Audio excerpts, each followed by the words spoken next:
The onset and development of dementia is life-changing, both for the individual and their family. So it's important to find the right support to help navigate the journey ahead.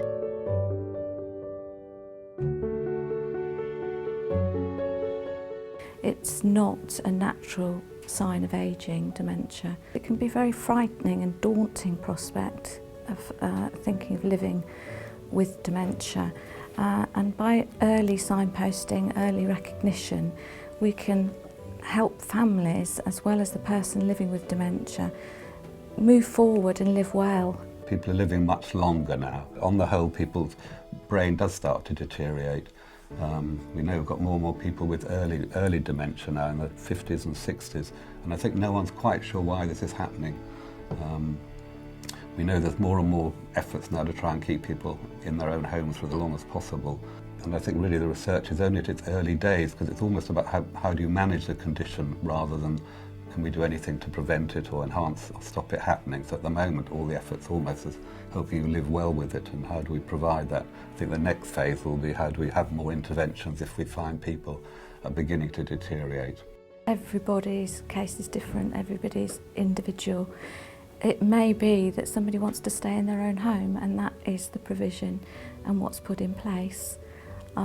That's my own personal background from dementia. That's what we did as a family.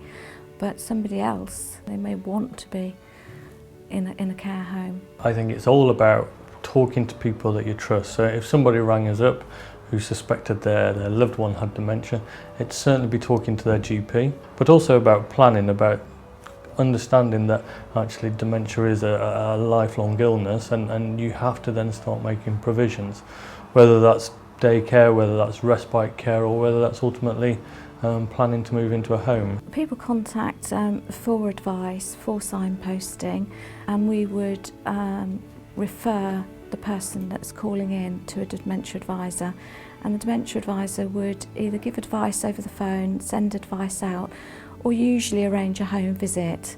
And the home visit then is an opportunity for somebody to be able to talk and ask what they'd like or have advice. And it was very difficult for my sister or myself to actually intervene, because at times we would say to her, "Are you sure you're okay, Mother? Don't you think you should talk to a doctor about your memory situation?"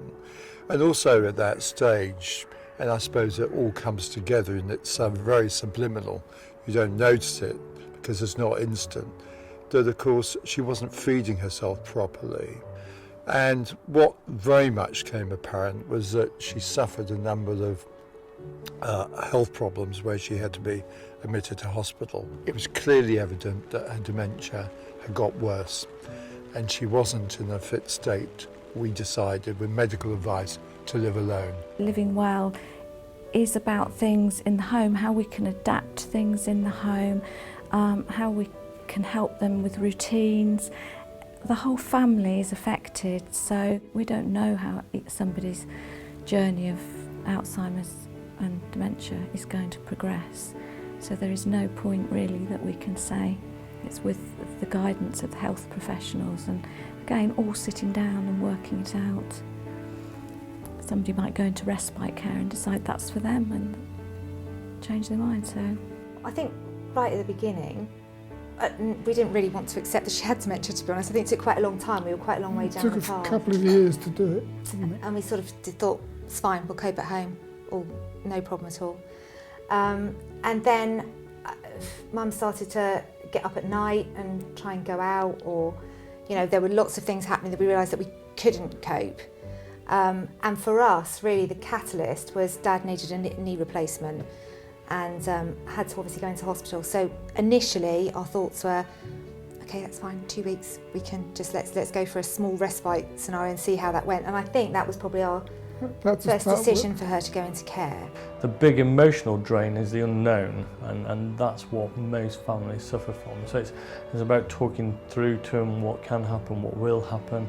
It's about getting them to talk to other people that have been through their experience and providing peer support.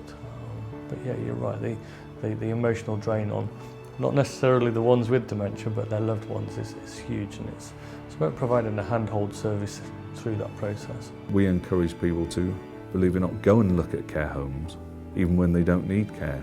Having been in quite a few care homes, it's like going to a hotel at times, and if you do need care, what a great way to spend the latter years of your life, being looked after properly. Before I stepped in anywhere, I think my thought of what a dementia care home was going to be was not great, if I'm honest. And as we went down the journey, it's become more and more of a pleasant experience.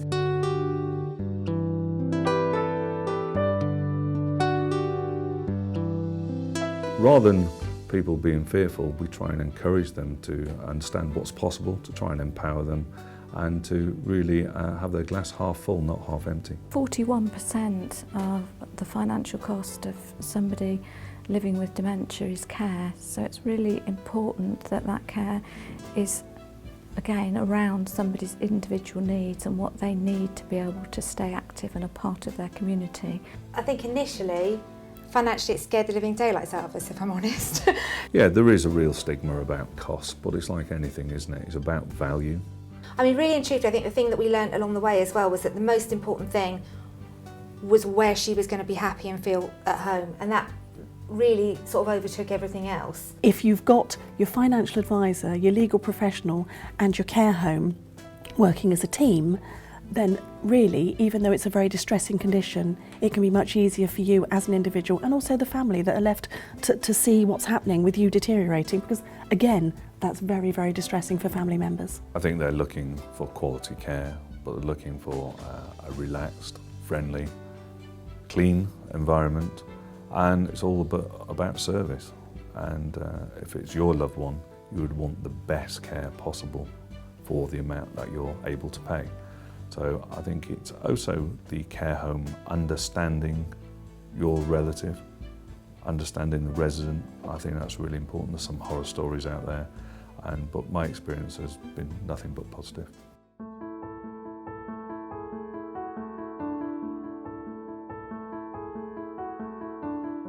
For the family, that's a huge transition when your parent goes into a home and you leave them for the first time is heartbreaking.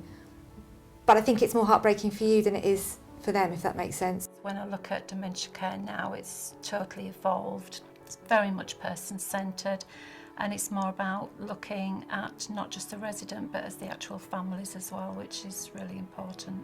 Everyone's involved rather than I've got my job to do and that's okay, but no, actually we're all part of the experience. You just get to hear the whole team of people committed to the experience of the people who are living there, and I think you pick that up very quickly. Such a big decision to put someone into a home. I don't underestimate it at all. But if we can help, if we can assist with that, if we can reassure the families, because they do need that reassurance. It's a big responsibility, you know, it's a position of trust that you're put in, and one that we like to take seriously. The amount of trust you're putting in somebody that you don't know is a huge deal, and you feel completely lost, and it does take a little bit of time to build that relationship up. But actually once you get to that stage, you feel like you're part of the family as well. You're all sort of welcome. Well, she has made it her home. And the home were, the staff's been so good. We're very lucky. We can come in and take Grandma upstairs to the coffee shop and have a coffee with her, just be really relaxed, not feel pressured, and it's really nice. It becomes a real family affair, which is you don't feel like you've lost your relative, which is lovely. It's more that you've gained a whole new set of friends along the way. Well, you have, yeah. I mean, some of them particularly, we didn't know them by name. It's personal friendships they are. They're not carers as such in that respect. Just friends. Living with dementia can be challenging for both the individual and their relatives, but with correct planning and the right support, everyone can continue to live a fulfilling life. For more information on dementia and dementia care, contact these support organisations.